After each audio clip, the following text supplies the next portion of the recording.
ما طاب لكم من النساء مثنى وثلاث ورباع فإن خفتم ألا تعدلوا فواحدة أو ما ملكت أيمانكم ذلك أدنى ألا تعودوا فآتوا النساء صدقاتهن نحلا فإن طبن لكم عن شيء منه نفسا فقولوا هنيئا مريئا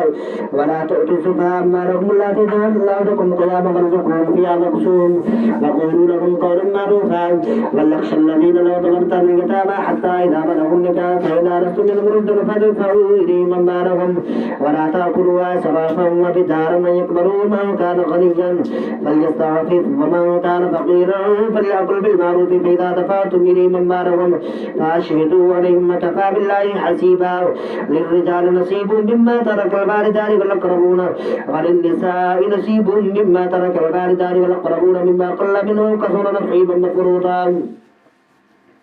وإذا حضر القسمة أولو القربى واليتامى والمساكين فارزقوا منه فقولوا لهم قولا معروفا وليخشى الذين لو تركوا من خلفهم ذرية ضعافا خافوا عليهم فليتقوا الله فليقولوا قولا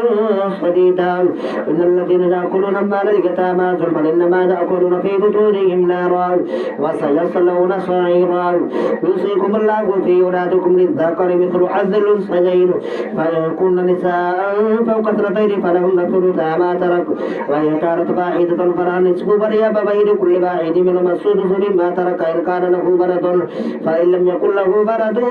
فورثه أبواه فلأمه الثلث فإن كان له إخوة فلأمه الثلث من بعد وصية يوصي بها أو دين آباؤكم وأبناؤكم لا تدرون أيهم أقرب لكم نفعا فريضة من الله إن الله كان عليما حكيما ولكم نصف ما ترك أزواجكم إن لم يكن لهن ولد فإن كان لهن ولد فلكم الربع مما تركن من بعد وصية يوصين بها أو دين ولهن الربع مما تركتم إن لم يكن لكم ولد فإن كان لكم ولد فلهن الثمن مما تركتم من بعد وصية توصون بها أو دين وإن كان رجل يورث كلالة في امرأة وله أخ أو أخت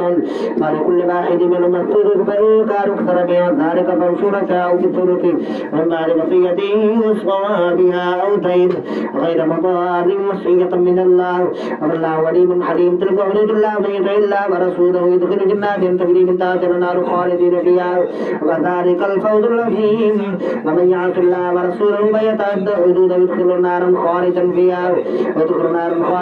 وله عذاب مهين واللاتي يأتين الفاحشة من نسائكم فاستشهدوا إن أربعة منكم فإن شهدوا فامسكوهن في البيوت حتى يتوفاهن الموت أو يجعل الله لهن سبيلا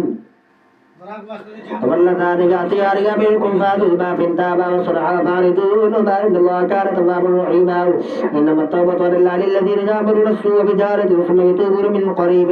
فأولئك يتوب الله عليهم وكان الله عليما حكيما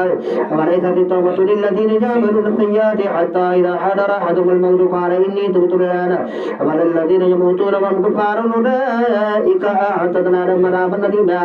يا أيها الذين آمنوا لا تحل لكم ما ترثون النساء كرها ولا تعتدوا لتذهبوا ببعض ما آتيتموهن إلا أن يأتين بفاحشة مبينة وعاشروهن بالمعروف فإن كرهتموهن فعسى أن تكرهوا شيئا ويجعل الله فيه خيرا كثيرا وإن أردتم استبدال زوج مكان زوج وآتيتم إحداهن قنطارا فلا تأخذوا منه شيئا أتأخذونه بهتانا وإثما مبينا وكيف تأخذونه وقد أفضى بعضكم إلى بعض وأخذن منكم ميثاقا غليظا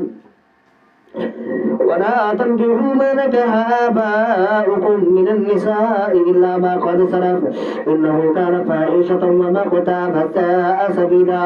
حرمت عليكم أمهاتكم وبناتكم وأخواتكم وعماتكم وخالاتكم وبنات الأخ وبنات الأخت وأمهاتكم اللاتي يرضعنكم وأخواتكم من الرضاعة وأمهات نسائكم وربائبكم اللاتي في حجوركم من نسائكم اللاتي دخلتم بهن فإن لم تكونوا دخلتم بهن فلا جناح عليكم حلائل وبنائكم الذين من أصلابكم وأن تجمعوا بين الأختين إلا ما قد سلف إن الله كان غفورا رحيما.